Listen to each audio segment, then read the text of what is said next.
Selamat pagi. Firman Tuhan akan diambil dari Nehemia pasal 8. Tapi sebelum masuk dalam firman Tuhan, kita mengingat bahwa minggu ini Tuhan berpesan jangan bersusah hati, bersukacitalah dalam Tuhan. Saya pernah melihat ada beberapa gambar yang menunjukkan ketika seseorang itu bisa menunjukkan sukacitanya. Di situ ada gambar ketika 3 orang anak melakukan pertandingan dan mendapat juara 1, juara 2, juara 3. Yang juara 1, walaupun dia memegang piala, tetapi mukanya muram. Berbeda dengan anak yang mendapatkan juara 3. Wah, dia berjingkak-jingkak, dia tertawa, dia menunjukkan sukacitanya. Jadi sukacita ini bukan sesuatu yang bisa dipaksakan atau dipalsukan. Sukacita itu meluap dari dalam. Mungkin seseorang bisa mendapat nilai A dalam pelajaran sekolahnya, dalam studinya, tapi dia tidak bersukacita. Ada orang yang mendapat C, lulus, tapi dia bersukacita, dia bisa memuji Tuhan. Jadi di sini sukacita itu adalah sesuatu yang benar-benar meluap dari hati, yang berasal dari Tuhan, suatu kerjaan Roh Kudus dalam kehidupan setiap orang percaya. Nah, itu yang akan kita renungkan pagi hari ini, yaitu tentang sukacita. Tuhan berpesan jangan bersusah hati. Rekan-rekan khotbah sudah banyak mengulas tentang susah hati, tapi pagi hari ini saya ingin kita merenungkan satu renungan yang berhubungan dengan sukacita. Apa itu sukacita dalam Tuhan? Sukacita karena Tuhan. Kita akan lihat di Nehemia pasal 8 ayat 11.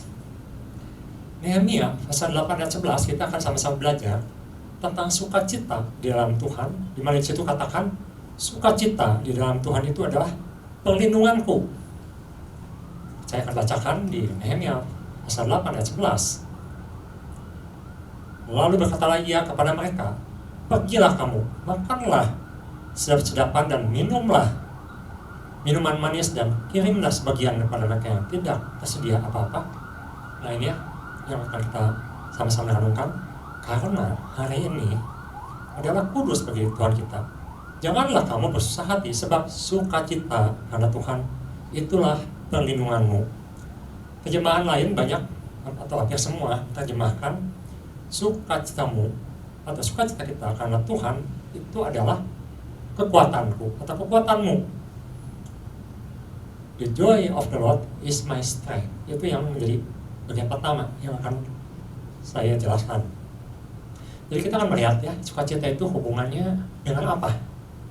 Ada sesuatu hubungan antara sukacita Tuhan dengan sesuatu yang dilakukan. Dan juga bagaimana kita memelihara sukacita dalam Tuhan itu. Nah, saya mendapatkan ini sangat menarik ketika saya renungkan gitu ya. Sukacita dalam Tuhan adalah kekuatanku. The joy of the Lord is my strength. Apanya kekuatan apa yang kita bisa dapatkan dari sukacita dalam Tuhan ini? Ketika seseorang bisa bersukacita dalam Tuhan, kekuatan apa? Apa maksudnya Tuhan? Sebelum masuk ke sukacita di ayat sebelumnya atau di pasal 12 ayat selanjutnya maksud saya, di situ dikatakan ketika mereka atau Nehemia menyuruh orang Israel bersukacita, lalu seperti yang kita sudah ketahui dan kita sudah baca, mereka menyesal, mereka bersusah hati. Tetapi ada satu kata yang menarik. Di situ saya akan bacakan ayat 12. Juga orang-orang Lewi menyuruh semua orang itu supaya diam. Supaya diam. Kenapa suruh diam? Bukankah Tuhan menyuruh sukacita? Bukankah Tuhan menyuruh mereka jangan bersusah hati? Tapi ada satu kata di sini, diam. Terus saya cek ya, maksudnya apa diam ini? Ternyata diam ini berhubungan dengan mulut kita. Tuhan ingin kita diam, mulut kita diam. Dan ini berhubungan dengan sesuatu yang sudah dibawakan oleh rekan, oleh Pak Stefanus, itu tentang damai, tenanglah. Jadi ternyata ada hubungan dengan tenang, diam. Ketika kita ingin bersukacita dalam Tuhan, maka langkah pertama yang harus kita lakukan, kita diam. Diam di hadapan Tuhan. Dengar. Di sini Nehemia membacakan Taurat Musa. Apa itu Taurat Musa? Taurat Musa itu adalah firman Tuhan. Ketika kita ingin bersukacita, katakanlah diam. Dengar apa yang Tuhan katakan. Kadang-kadang dalam kehidupan kita, ketika kita berdoa, mengadakan hubungan dengan Tuhan, kita lebih banyak bicara. Tuhan, aku ingin itu. Tuhan, aku ingin ini. Tuhan seharusnya begini. Tuhan harusnya begitu. Tuhan, aku menyesal sudah salah. Tuhan, aku sudah salah berdoa. Betul, itu tidak salah. Tapi di sini Tuhan ingin kita mengadakan satu waktu khusus untuk diam. Mengapa diam? Karena Tuhan ingin berbicara. Tuhan ingin menyatakan sesuatu pada kita. Ketika Taurat itu dibacakan, di situ katakan, barulah mereka mengerti. Saya pikir, ya ampun, jadi selama ini apa yang mereka lakukan? Mereka tidak tahu hukum Tuhan. Rupanya selama ini, selama mereka dibuang, mereka tidak tahu sebenarnya apa yang terjadi dengan mereka. Ternyata Tuhan itu punya rencana yang luar biasa. Ternyata Tuhan itu punya janji yang luar biasa dan mereka tidak tahu. Oleh karena itu Nehemia membacakan kembali firman Tuhan. Nah, itu yang harus kita lakukan. Kita diam, kita tenang di hadapan Tuhan, supaya kita bisa mendengar apa yang ingin Tuhan katakan, apa yang penting yang ingin Tuhan katakan pada kita. Di 1 Petrus, kita akan baca 1 Petrus pasal 4 ayat 7. Di situ dikatakan, kesudahan segala sesuatu sudah dekat. Karena itu kuasailah dirimu. Bagaimana jangan cara menguasai diri itu? Jadilah tenang. Mengapa kita perlu tenang? Supaya kamu dapat berdoa. Jadi rupanya sukacita Tuhan itu ada hubungannya dengan doa, dengan tenang, dengan mendengarkan suara Tuhan. Rupanya sukacita ini bukan cuma sesuatu seperti ya berlalu begitu saja, tapi Tuhan menunjukkan bahwa sukacita dalam Tuhan itu, the power of the Lord itu, disebut my strength, kekuatanku itu, ketika kita diam, ketika kita mendengarkan kebenaran firman Tuhan. Petrus mengatakan, ketika engkau diam, ketika engkau tenang, maka engkau bisa berdoa. Jadi di sini kita bisa mendengarkan suara Tuhan dengan baik ketika kita tenang, ketika kita diam di hadapan Tuhan. Maksudnya diam ini bukannya tidak melakukan sesuatu, tapi mulut kita diam, kita dengarkan, diam kita yang bicara, biar Tuhan yang bicara. Di Yesaya pasal 30 ayat 15, kita akan lihat di Yesaya pasal 30 ayat 15. Di situ juga dikatakan ada sesuatu yang menarik. Sebab beginilah firman Tuhan Allah yang Maha Kudus, Allah Israel, dengan bertobat dan tinggal diam, kamu akan diselamatkan. Dalam tinggal tenang dan percaya, terletak kekuatanmu. Tetapi kamu enggak, kamu tidak mau. Kamu tidak mau tenang di hadapan Tuhan. Itu yang Yesaya katakan. Jadi sukacita dalam Tuhan yang akan membuat kita kuat ketika kita mau berdoa, ketika kita mau mengadakan hubungan dengan Tuhan, ketika kita mau mendengarkan apa yang Tuhan katakan, ketika kita connected dengan Tuhan. Itu Ibu Bapak pernah merasakan, ketika seseorang jauh dari Tuhan, maka kita bisa lihat dalam kehidupannya, sukacita itu hilang. Mengapa? Karena sukacita itu berasal dari Tuhan, dari Roh Kudus. Seorang percaya tidak akan bisa bersukacita dalam hidupnya ketika Roh Kudus itu tidak berkarya dalam hidupnya. Ketika dia menjauh dari Tuhan, sukacita itu hilang. Itu yang disebut dengan sukacita Tuhan itu adalah kekuatanku. Bahkan Habakuk mengatakan di Habakuk 3 pasal 3 ayat 17-19 mengatakan, meskipun segala sesuatunya tidak menyenangkan, pohon tidak berbuah, keadaan sulit, keadaan tidak enak, tetapi aku akan tetap bersukaria dalam Tuhan. Mengapa? Karena Habakuk katakan, karena Tuhan membuat kakiku kuat. Itu di ayat 19, kita akan baca di ayat 19 ya. Habakuk 3 ayat 19, di situ katakan, Tuhan membiarkan aku berjejak di bukit-bukit. Jadi Tuhan akan memberiku kaki seperti kaki rusa, kaki yang kuat, kaki yang bisa menjejakkan di bukit batu. Jadi Habakuk ini memberikan suatu penjelasan bahwa sukacita yang atau ketenangan yang kita dapatkan di dalam Tuhan itu akan memberikan kita kekuatan walaupun sekeliling tidak baik, walaupun segala sesuatu yang datang tidak bagus. Mengapa? Karena ada suatu janji Tuhan, ada satu pengharapan yang Tuhan berikan. Di sini saya mendapatkan bahwa sukacita Tuhan yang menjadi kekuatanku ini berhubungan dengan kita kembali percaya pada Tuhan. Nehemia membacakan Taurat pada orang Israel, pada orang Yehuda yang pulang dari pembuangan, supaya mereka kembali percaya. Trust itu hilang selama mereka di pembuangan, selama mereka meninggalkan Tuhan, selama orang Israel menjauh dari Tuhan, kepercayaan itu hilang. Tuhan ingin kita kembali percaya pada Tuhan. Tuhan ingin kita kembali kepada kebenaran firman Tuhan. Sama seperti Habakuk, mungkin kita mengalami hal-hal yang tidak enak, mengalami hal-hal yang apalagi sekarang mulai beredar berita COVID semakin mengganas, semakin luas. Bahkan ada varian-varian baru dari India, dari Eropa. Bahkan beberapa hari yang lalu, kemarin saya baca ada satu orang terkenal meninggal karena COVID. Seorang bos, satu grup yang besar, yang katanya tidak ketahuan gejalanya berbeda. Dan 3 hari kemudian meninggal. Itu terjadi. Artinya suatu ketakutan, suatu kekhawatiran terus ditekankan oleh dunia ini. Belum lagi masalah ekonomi, belum lagi masalah keluarga. Tetapi kita bisa belajar ketika Nehemia menyampaikan firman Tuhan, kita diingatkan kembali, kita dikuatkan kembali. Dengan apa? Dengan kebenaran firman Tuhan. Dan kita dihubungkan kembali dengan Tuhan. Melalui apa? Melalui doa, melalui ketenangan, melalui sukacita yang Tuhan berikan. Sukacita yang bukan dari dunia, sukacita yang dari Tuhan. Itu yang akan memberikan kekuatan dalam hidup kita. Di 1 Tesalonika 5 ayat 16-19 akan lihat di 1 Tesalonika 5 ayat pasal 15 ayat 16-19. Di situ Paulus mengatakan bersukacitalah senantiasa. Ya, yang menarik, coba kita lihat ayat 17. Ketika Paulus sudah mengatakan bersukacita, kelanjutannya adalah tetaplah berdoa. Rupanya ada hubungan erat sekali antara sukacita di dalam Tuhan dengan berdoa. Rupanya itu yang memberikan kekuatan. Jadi sukacita yang di follow up dengan hubungan antara Tuhan. Ketika orang Israel atau orang Yehuda waktu itu dibacakan Taurat Tuhan, berapa hari dibacakan? 7 hari. Disuruh bersukacita. Apa yang mereka lakukan selama 7 hari? Bersenang-senang, makan yang manis-manis, bagikan sukacita itu. Tetapi apa yang mereka lakukan lagi? Setiap hari mereka mendengarkan firman Tuhan. Rupanya itu yang menguatkan. Setiap hari mereka berdoa di hadapan Tuhan. Itu yang membuat mereka tetap dalam sukacita Tuhan. Saya benar-benar betul ya. Kalau kita cuma sukacita 1 hari, besok lupa, besok hilang, itu namanya bukan sukacita dari Tuhan.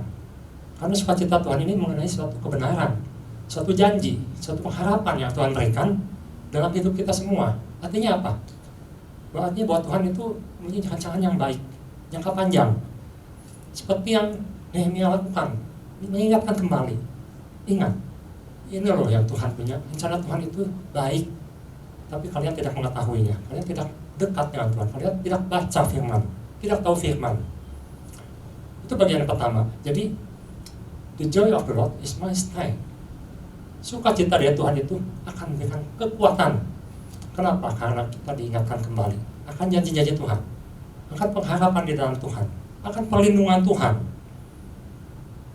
Itu yang pertama. Dan Tuhan ingin kita maju terus di dalam Tuhan, terus bersukacita dalam Tuhan. Yang kedua, kita akan baca di Nehemia pasal 8 ayat ke-15. Saya akan bacakan Nehemia pasal 8 ayat ke-15. Maka didapatinya tertulis dalam hukum yang diberikan Tuhan dengan perkataan Musa bahwa orang Israel harus tinggal dalam pondok-pondok pada hari raya bulan yang ke-7. Setelah 7 hari mereka membaca, mereka mendengarkan firman Tuhan, mereka baru sadar ternyata ada perintah Tuhan yang tidak mereka lakukan.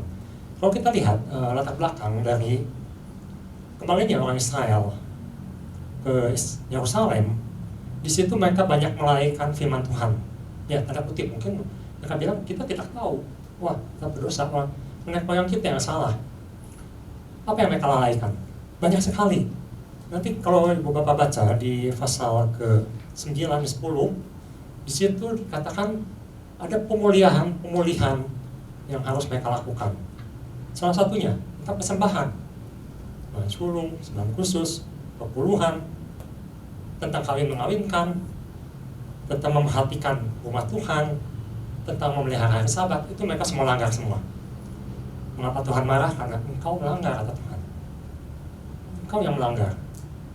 Nah, jadi yang bagian yang kedua, saya ini beri judul, supaya jangan bersusah hati dan tetap bersukacita dalam Tuhan, maka kita harus komitmen.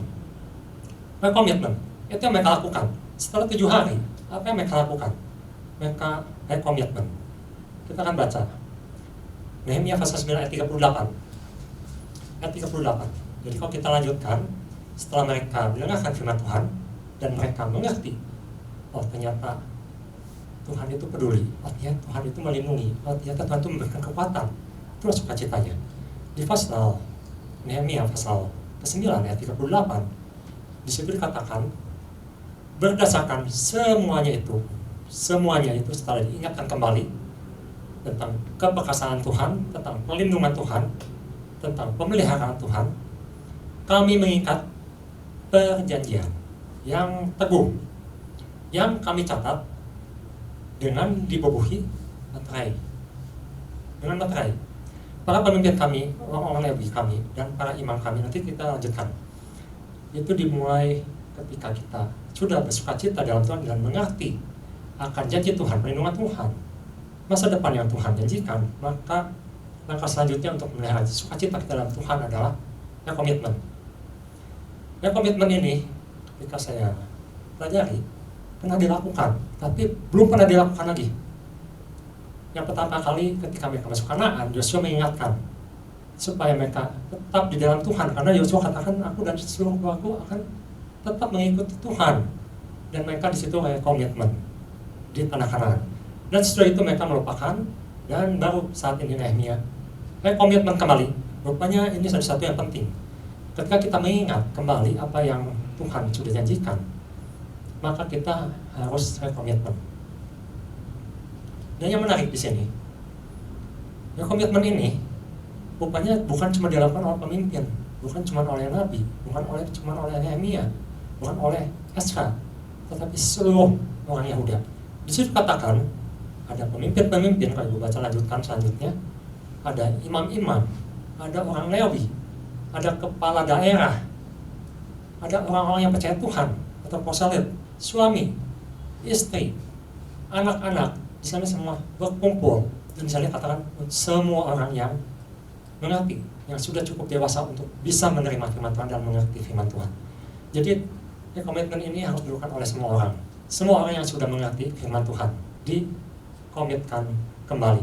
Mengapa ini penting? Saya lihat karena manusia itu sering lupa, dan ketika kita ingin tetap bisa bersukacita karena Tuhan, dan Tuhan katakan bahwa melalui pengenalan akan firman Tuhan, melalui pendengaran akan perintah Tuhan, melalui hubungan kita dengan Tuhan, maka seharusnya kita kembali komitmen pada Tuhan. Komitmen apa? Komitmen untuk melakukan apa yang Tuhan sudah perintahkan. Ini sangat penting. Kenapa? Karena rupanya ketika komitmen itu tidak dilakukan, rupanya banyak celah-celah yang kita tidak sadar, mungkin kita langgar. Contohnya seperti orang Israel ini, mereka lupa kalau hari Sabat itu mereka harus istirahat, mereka harus datang kepada Tuhan, dan tidak boleh ada di situ ada jual beli dan semacamnya. Maka di sini mereka komitmen kembali, kami tidak akan membeli di hari Sabat. Mereka kata itu, kami akan memberikan persembahan kembali kepada Tuhan. Nah ini, jadi ini diceritakan tentang suatu apa? Tentang suatu pemulihan. Maka komitmen dalam Tuhan akan menghasilkan pemulihan. Sukacita di dalam Tuhan akan menghasilkan pemulihan. Ini ada suatu janji yang luar biasa, yang ketika Tuhan berkata melalui pesan Tuhan pada kita, jangan bersusah hati, diam, tenang, dengar, bersukacitalah, dan komitmen. Mereka selesaikan dengan komitmen. Komitmen kembali di hadapan Tuhan. Itu yang perlu kita lakukan. Kita perlu komitmen di hadapan Tuhan. Secara pribadi, secara keluarga, secara gereja, kita perlu komitmen kembali.